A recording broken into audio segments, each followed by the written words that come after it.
ازيكم يا حبايب قلبي؟ عاملين ايه؟ يا رب تكونوا في احسن الاحوال. جايلكم النهارده في فيديو جديد في مطبخ خلا نور. وحشني كتير كتير يا حبايب قلبي من الفيديوهات اللي فاتت. حبايب قلبي منورين وسعداء ومشرفيني في قناتي. الله يسعدكم ويوفقكم يا رب، ما تحرمش من كلكم يا حبايب قلبي. ربنا يخليكم ويجعلكم في ميزان حسناتكم. كل اللي يحط لي لايك حلو يا حبايب قلبي يا رب يصلح حالكم يا رب ويوفقكم ويديكم الصحه كده ويخليكم ليا يا حبايب قلبي، وتفضلوا واقفين في ظهر ربنا يجعله في ميزان حسناتكم. هتهيأ امسح على انا شيل الازاز. فالمهم يا حبايب قلبي، انتوا وحشيني كتير والله العظيم مش قادره اوصف لكم اليوم اللي ما بعملش فيه فيديو ببقى حاسه ان ناقصني حاجه. يا رب يعيني ويقويني يا رب، واديكوا طاقه ايجابيه ما اديكوش طاقه سلبيه خالص. يلا يا حبايب قلبي نشوف هنعمل ايه النهارده. ورانا شويه شغل في المطبخ كده، دي اخره اللي ينام ويسيب مواعينه في الحوض وما يعملهاش. فالمهم احنا هنشوف بقى النهارده نغسل البوتاجاز، نغسل المواعين، نشوف المطبخ في ايه عشان المطبخ يضرب يقلب. وانا زعلانه منه والله، زعلانه اللي انا سايبه المطبخ كده طول الليل وكنت متاثره قوي. ما ببقاش احب اسيب المطبخ وحش كده، بحب اسيب المطبخ يكون نظيف. تبقى قايمه الصبح شبكه على الطبيخ بتاعك، مطبخك يبقى نظيف وزي الفل، عن ما بتبقي سايباه دلوقتي بقى بتزحي من هتغسلي البوتاجاز، هتغسلي المواعين ولا هتطبخي، فبتبقى قلق شويه. الكلام ده بقى لو عندك اكل بايت ممكن تقومي بقى مثلا تنقنقي في شغل المطبخ كده براحتك. انا بالفعل عندي اكل بس فيه هعمل جزء وجزء تاني عندي اكل. فالمهم دوت اللي خلاني بقى ان كسلت عنه بالليل. والصراحه يعني انا كسلت، مش قصه اللي انا كنت تعبانه، برضو قصه اللي انا المطبخ بيبقى حر قوي يا ولاد، ما بتعرفيش تقفي في الشقه بتاعتي خالص، الجو نار تسيحي كده ما تعرفيش تقفي.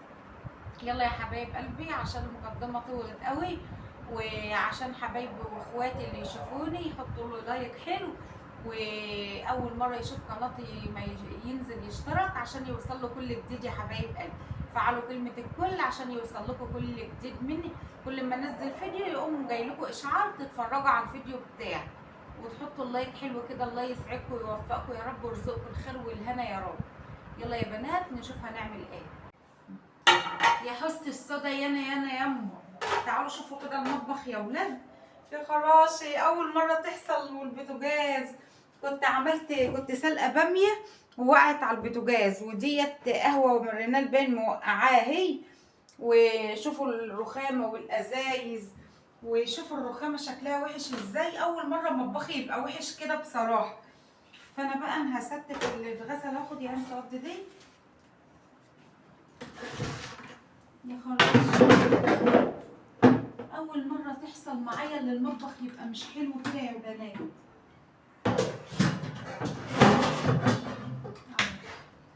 هنمسك بقى الحته دي كلها، همسح الرخامه الاول علشان خاطر اللي احط عليه. يا خراشي ما حصلتش قبل كده ان المطبخ بتاعي يفضل جايف كده، والله ما حصل.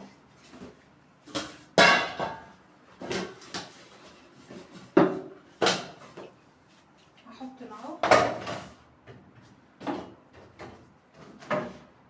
همسح. تعالي خدي ميه حطها في التلاجة. ودي وتعالي. شايفين يا ولاد الحته عامله ازاي سويقه؟ اول مره تحصل معايا كده والله. الكسل وحش، كسل بيجيب كسل. ده حتى شوفوا مفيش ولا معلقه في الدور، المعالق كلها وسخ. والفوطه ديت معلقه النهار دلوقتي لما نشوف هنعمل ايه. يا ولاد يا ولاد يا ولاد ده هو اول مره تحصل معايا كده. لسه عايزه. طب قفلي النور بره وتعاليش.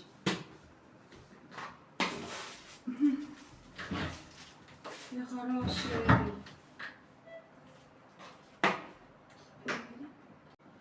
هنا يا بنات بقى هنزل بتاعه البهارات دي كلها علشان كان واقع هنا بهارات، علشان انا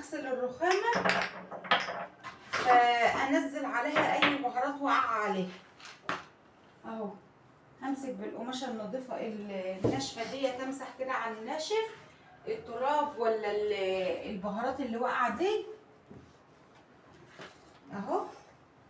وبعد كده اجيب قماشه مبلوله بقى واطوق بيها الحاجات دي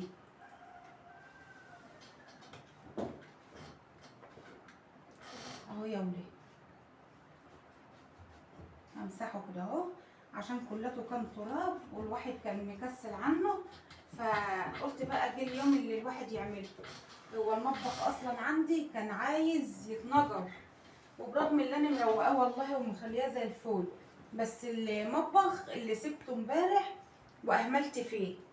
همسك بقى القماشه المبلوله النظيفه دي، هعمل بقى فيها ايه، هطوق بيها عشان يبقى معايا حلو كده وزي الفل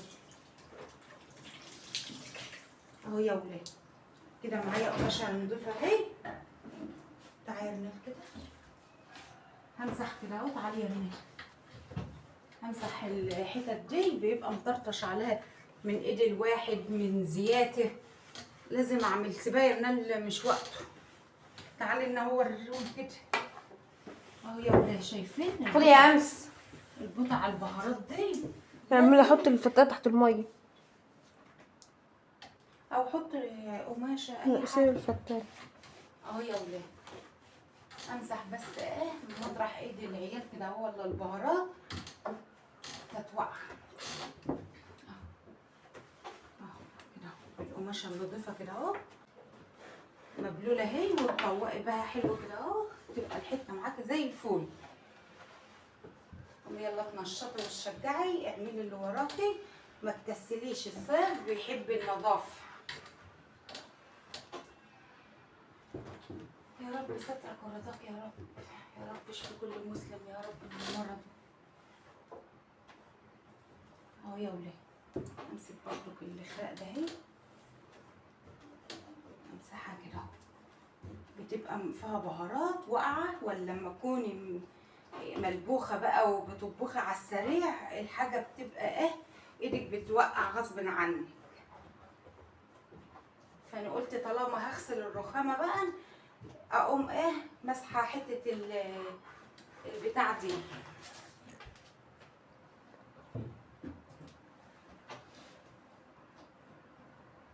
اهو يا ولاد.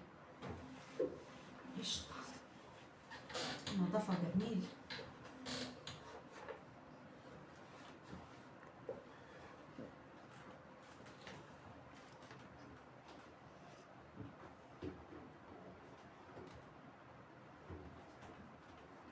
الابيض بيبان فيه بسرعه البقع.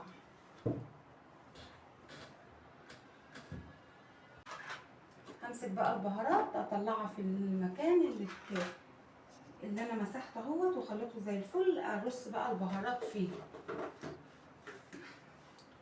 الحته ديت ايه مكانتش عندنا يا ولاد.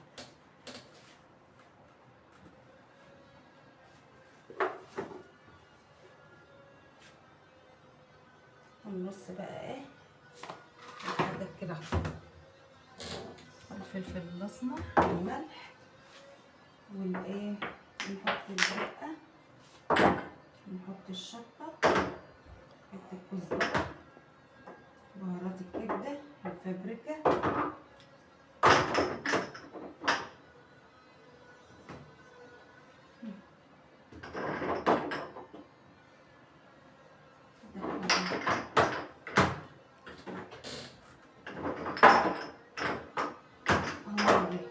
كده ايه بقت زي الفل.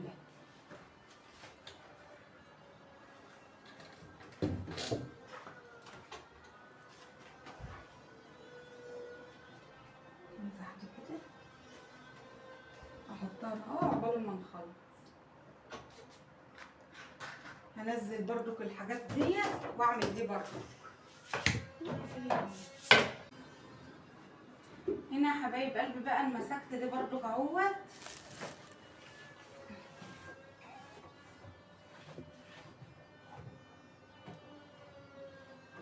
همسكها بس ايه احكها قوي كده علشان دي جنب الزياده، فتحسها على طول بتبقى ايه مطرطش عليها نقطه زيت اي حاجه.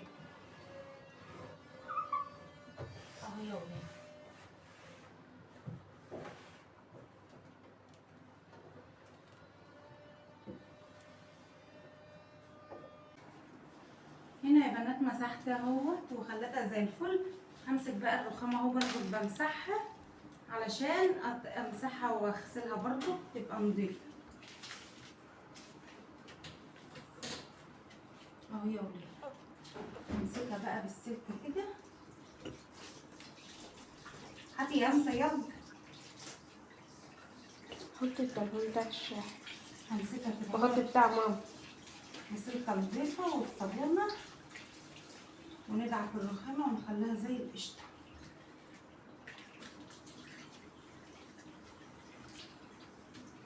الميه نازله من الخزان نار.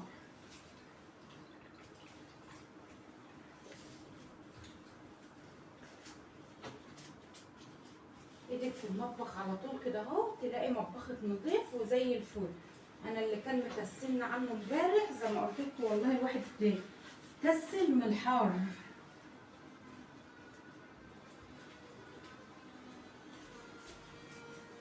السلكه بتنضف الرخامه وبتخليها بيضه وحلوه. اهي كده. وامسك برضو كل حاجه كده اهو. نقطه طماطم وانا بضرب الطماطم ولا حاجه وقعت تطلع.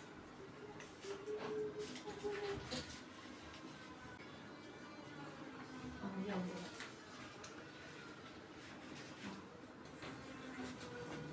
على قد ما تقدروا ايدك تطول اعملي. اهو همسك برضو القماشه النظيفه. هعمل الجزء اللي انا مسحته حكيته ده. شوفوا بقى بقت نظيفه ازاي. بتبقى نظيفه ومطبخك بيبقى زي الفل. تبقى واقفه كده على نظافه اهو يلا.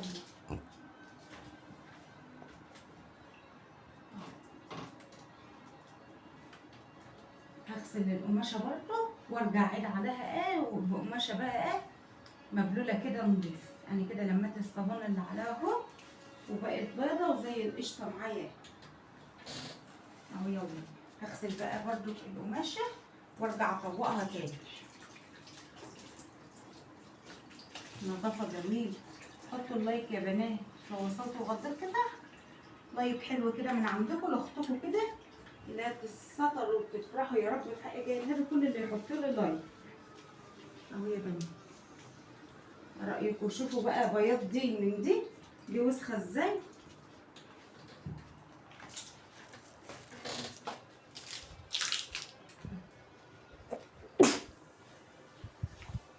اهو يا ولاد. شوفوا بقى دي نضفت خالص اهي.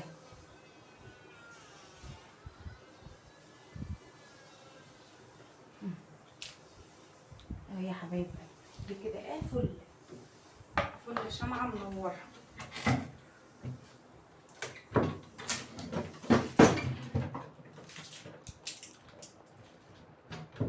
همسك بقى دي. شوفوا دي وسخه ازاي ودي بقت نضيفه ازاي. همسك بقى دي انضفها برضو بزيها. هنا كنت جايبه التومين هرصه بقى يا بنات اهو. على اساس فرصه واحنا بننضف المطبخ كده نرص.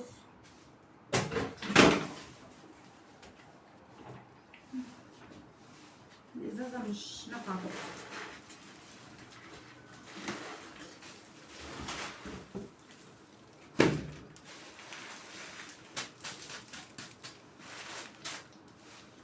بحطه بقى في الكيسه ده يا ولاد علشان ما يقعش في الذره السكر.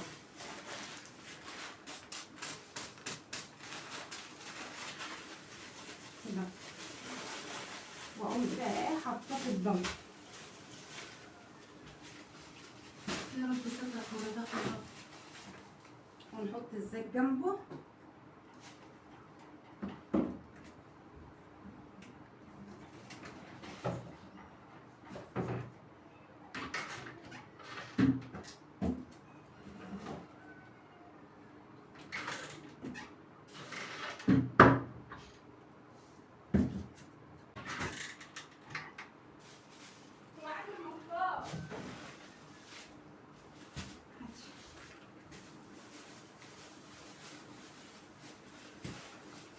هنا يا بنات كنت جايبه دقيق. هفضي دقيق بقى في البرطمان كده.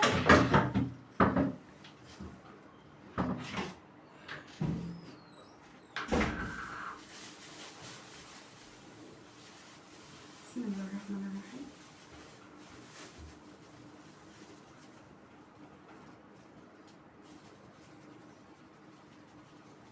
هات المية وتعالي. وانا همسح حتى المشروع احسبها على الكلام. اهو يا ولاد. الجو هنا صعب قوي. واحنا مشغلين المروحه كمان اهو يا ولاد. ما جايبة حاجة. وهنا برضو كان معايا دي كمان، هفضي دي على دي بدل ما يبقى كسين.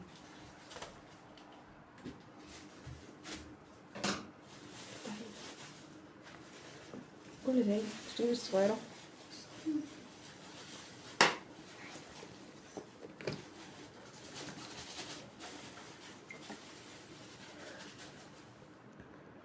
اهو يا ولاد كده بفضي حاجتي علشان تبقى المطبخ معايا نضيفه زي الفل. خدي منها يا أما عشان تمشي. ثانية واحدة. انت هتعمل. طب خدي دي. التانية دي. يلا. اهو يا ولاد كده انا فضيت الدقيقة. عملت بيتزا، عملت كيكة، عملت اي حاجة معجنات يبقى موجودة عندي. بتبقى ساعات العيال مش موجودة فما بعرفش حد يناولنا. وهنا دي الخل اهو كده، دي خلاص. ودي الملح برضو هحط اهوت. الضلفة دي بقى يا ولاد فيها ايه؟ حاجات الحلويات بقى والدقيق والحاجات دي. هحط السكر برضو هنا.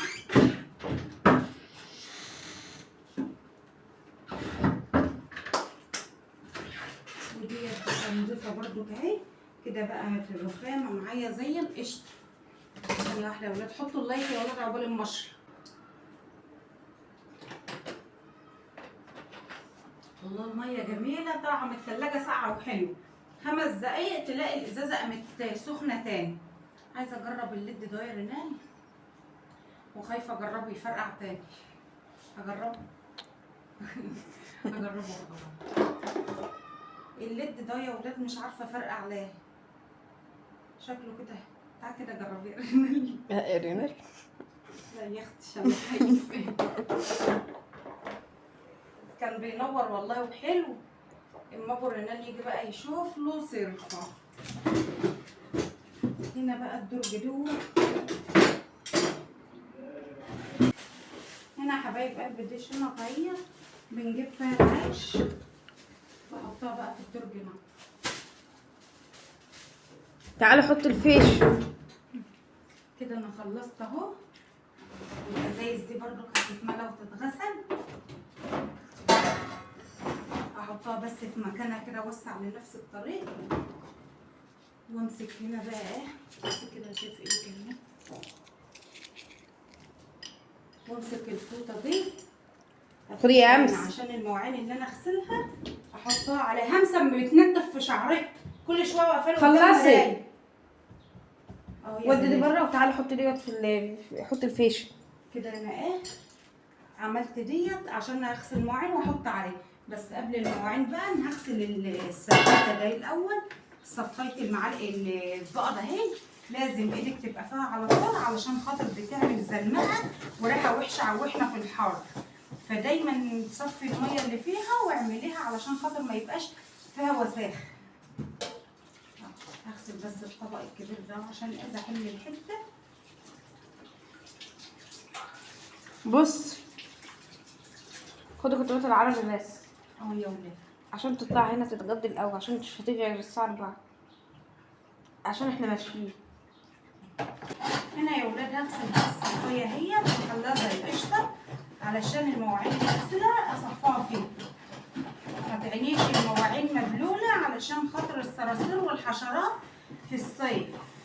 لازم تسيب المواعين على فوطه او على فوطه قماشه او صفايه. لو ما عندكش حطي عليها، حطي اللهم صل على النبي على قماشه او فوطه لو ما عندكش صفايه عشان خاطر ما تحطهاش في الدولاب بتجيب حشرات وصراصير وحاجات وحشه.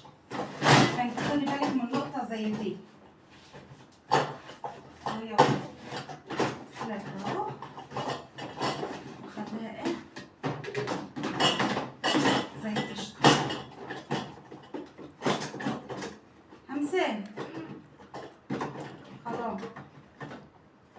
شوفي ازايز عندك كده في الاوض ولا في الصاله.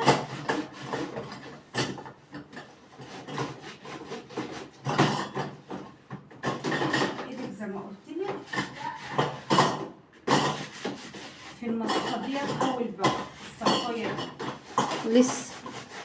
شوفي اي حاجه ملهاش لازمه في التلاجة هاتيها اهو يا ولاد كده. انا غسلتها اهو، خليتها زي القشطه اهي.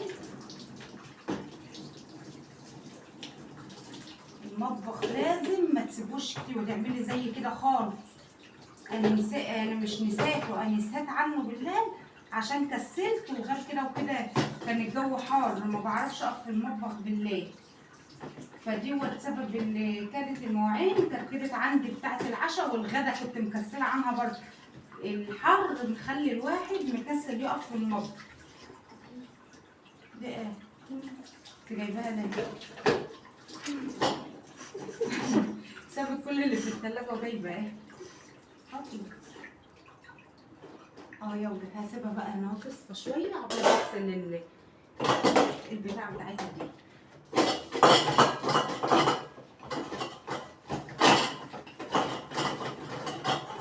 دي اللي بيبقى ريحتها يا ولاد لو انتوا سبتوا فيها ميه ما بتبقاش ريحتها حلوه. البتاع ده الصينيه بتاعتها ده. هنا حبايب قلبي عقبال ما اخلص ابوش البوتاجاز كده اهو، يكون خلصت المواعين، يكون البوتاجاز باش، لان البوتاجاز ولا يسر عدو ولا حبيب اهو. اسيبه بقى يعمل ايه كل ده يفك كده. نغسل بقى ايه كوبايات يا ولاد.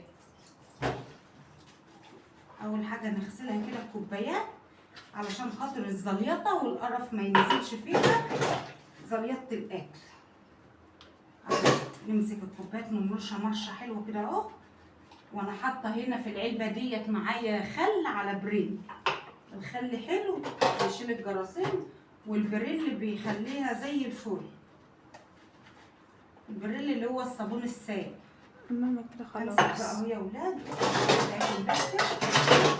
عشان طفى كده اهو بس انزل منها التفل اهو. ايه رايكم يا ولاد؟ لا استني يا ابني، سهله وبسيطه اهو. ونمسك بقى الكوبايات الاول نشطفها كده تغسليها اشطفيه. حطوا اللايك بقى يا حلوه انتوريه وقومي يلا تشجعي وتنشطي وشوفوا وراكي ايه هعمل ايه، علشان القعده بتجيب الكاس كل شويه شراب. الجو هينطق وبنت كلها تلبس شراب. انسى اخف شويه من الشرابات دي، انسى اوقف في الانوار والمراوح بره. انت عارفه لو جت ولقيت كوبايات ولا لقيت حاجه عندك هولع. افتحي عن تليفوني امسى شويه اهو يا ولاد. همسك بقى تاني الخلاط ده اغسله واخليه زي القشطه برضه.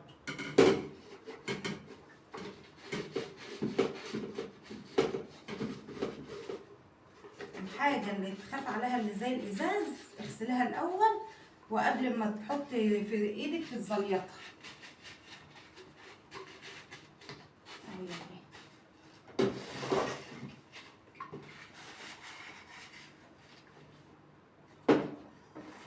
هنا حبايب قلبي غسلت المواعين هي كلتها وكفتها مش هعينها بقى في الدراج علشان زي ما قلت لكم بالحشرات وصراصير ولا كده ما يبقاش فيها ميه مبلبله، فسبتها هنا على الفوطه اهي وفي الصفايه تصفى براحتها. همسك بقى الحوامل بتاعه البوتاجاز دي نغسلها برضو اهي اهو. امسكها اغسلها غسله حلوه كده لانها ايه هو عايز يتمرش بس مش وقت بقى عشان انا مش فاضيه عشان اعمل الغدا. ففي يوم تاني اقوم جايبه فلاش بقى انا عشان ما عنديش فلاش واقوم ماسكاه مخليه البوتاجاز ده زي الفل. انا بغسله بس حاجه مؤقتا كده عشان ايه يبقى حلو كده. البتاع ده هي رمال الاسبونج ده خرب. ما فكرتناش نجيب ليه لما ما فيش. امسك بقى يا ولاد الحوامل ده اغسلها وارجع لكم تاني علشان ما يطولش. امسك بقى الحوامل ده اخليها زي الفل كده اهو واغسلها واسيبها تصفى عقبال ما اغسل البوتاجاز علشان خاطر تبقى زي الفول، تنشف بقى عقبال ما اغسل البتنجان. احطها برضه على فوطه تنشف اهو. اغسلها بس حاجه مؤقتا كده اهو لغايه لما انا نجيب له فلاش ونمسك البوتاجاز دي نخليه زي القشطه اهو يا بنات. اللي اتغسلت اهي معايا الفوطه. الفوط بتاع المطبخ دي انا بحبها لا غنى عنها، بنشف عليها الحاجه كده زي ما انتم شايفين. هغسل بقى الحوامل وارجع لكم، بس قبل ما ارجع لكم لايك حلو كده لاختكم، تشجيعه حلوه كده. الله يستركم يا رب ويفرحكم بحق جاي النبي، ويخلي لكم عيالكم كل اللي يحطوا لي لايك. يلا يا حبايب قلبي صلوا على النبي عليه الصلاه والسلام. واشوف بقى هغسل بال وارجع لكم تاني.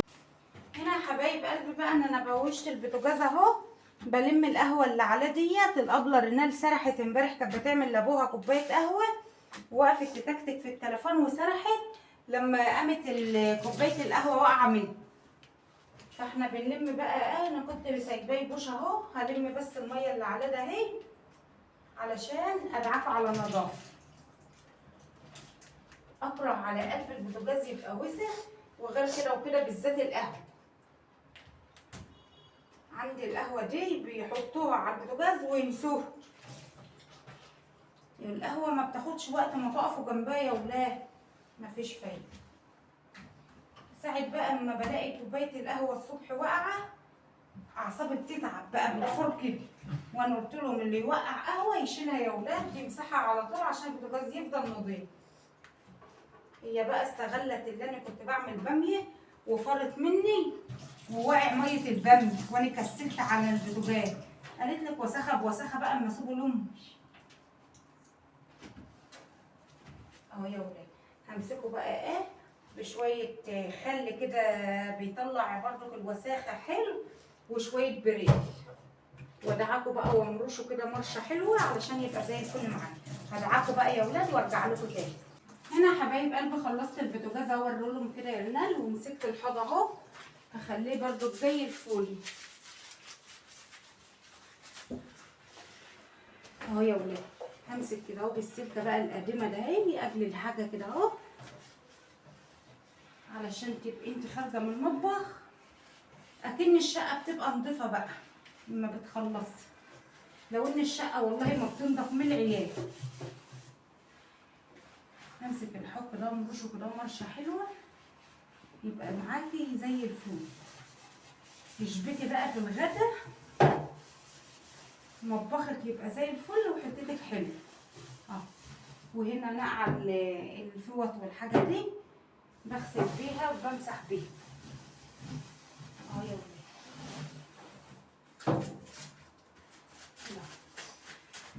عشان الحته حواليك تبقى حلوه. هنا يا حبايب قلبي خلصت اهوت الحوض، غسلته وخليته زي الفل. همسك بقى الازايز معايا هي تغسلها علشان الجو حر والعيال بتطلع الازايز، فلازم انت تبقي بص على ازايزك وحاجتك ورا العيال، على اساس العيال بيطلعوا وبيرموا، فخدي بالك علشان التلاجة ما تفضاش مره واحده. اشطف بقى العلبه اللي انا بلمهم فيها دي، هي نضيفه بس اشطفها بس شطفه كده ايه مؤقته اهو يا ولاد. وامسك بقى الازايز دي اغسلها واخليها زي القشطه.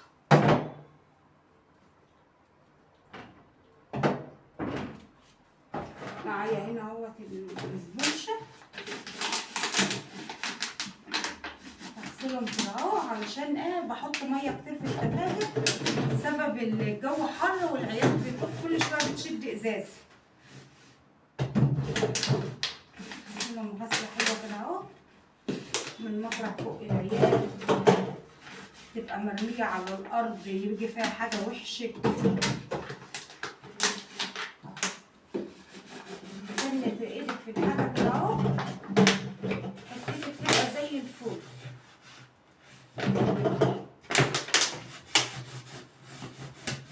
لازم تغسلي حلقهم كده اهو، صبرك يتمد فوق كده اهو، تغسلي الحلق من مطرح فوق العيال اهو يا ولاد.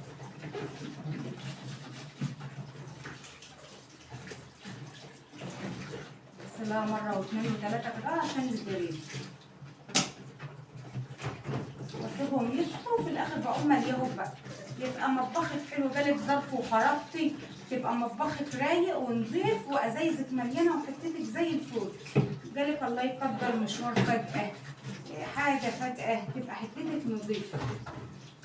هنا يا حبايب قلبي انا خلصت المواعين اهي ورفعت الازايز كاتينه والكلمه عقبال ما اغسل الحته دي علشان لحوست الازايز وكده. فانا هغسل بقى الحته ديت اهي، هكب فيها ميه كده اهو واغسلها، هخليها زي الفل علشان خاطر تبقى حلوه. انا بعملها بقماشه بس كده كده هسيق بقى المطبخ، فانا هعملها ارفع بس الجلابيه كده يا ولاد اهو. همسك بس ده اهي من لحوسه العيال والتراب كده والازايز اغسلها اهو. هاتي شبشب يا امس، هغسلها حلو كده اهو، الشبشب الصغير. واقوم بقى مشطفاها ومخليها زي الفل الحته دي. تعالى كريم. اهو يا ولاد تنيتي بقى هعملها كده حلو كده اهو، واقوم بقى مشطفاها ورصه فيها الازايز ورصه فيها الكلمه اهو يا ولاد. الحته ديت عندي كانت مش حلوه اهو. الاسبونشه دي بقى كده هرميها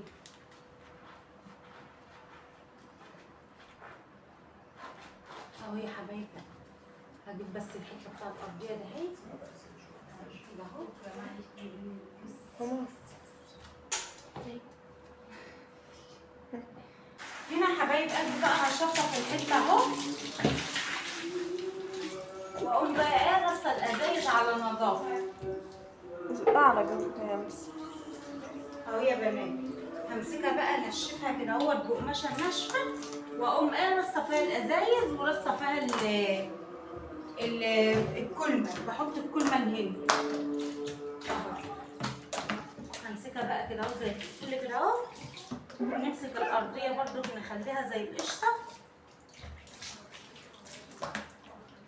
وندعك الارضيه ونخليها حلو برضو وتبقى زي الفل. الصيف بيحب النظافه اهو يا بنات. شطف الحيطه كده اهو نخليها زي الفل كده اهو.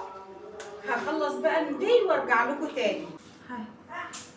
هنا يا حبايب قلبي بقى انا جبت الجردل اللي حطيت فيه اريال وحطيت فيه كرول، وهغسل بقى الارضيه.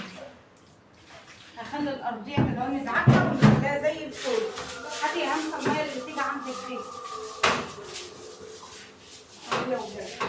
الكرول بيخش لو في نمل ولا في حاجه بتتحاش. بس ما ادعكيها دخلها لي، دخلها لي زي هذا الميه هنا يا همس هبعت كده يا ولاد. بس مش هفرشه بقى بالراحه، مش هفرشه الا لما ينشف ويبقى زي الفل كده. اقوم فرشه السجاد بتاعه. تعالى يا الناس كده هنا اهو. دايما عشان الحوض بيبقى الحته دي وسخه بعمل فيها مشاي اهو يا ولاد. هخلص بقى دعكي كده اهو واقوم راجعه لكم تاني مورياهم. هنا حبايب قلبي خلصت اهوت، خليت الحته زي الفل اهيت، وغسلت الارضيه اهوت ونضفتها. بس مش هفرشها بقى دلوقتي الا بعد ما تنشف علشان خاطر لو فيها ميه السجاد ما يعملش. انا حاطه فيها حاجات بسيطه كده، شرايط بسيطه. وهنا المواعين ديت بقى مش هكفيها برده كان لما تصفى كده. بقى المطبخ بتاعي بقى زي الفل اهو يا حبايب قلبي. وجوه رز وكده بقى مطبخي بقى زي القشطه اهو. يا دوبك هعمل بقى هفرشه بس مش دلوقتي لما ينشف شويه يا حبايب قلبي. ده كان الفيديو بتاعنا، يا رب يكون عجبكم ويبقى عند حسن ظنكم. متنسوناش في اللايكات الحلوه يا حبايب قلبي وكومنت حلو كده منكم. لا تسعدوا وتفرحوا يا رب كل اللي يحط لي لايك حلو. فيديو جديد يا حبايب قلبي واشوف وشكم على خير. سلام عليكم.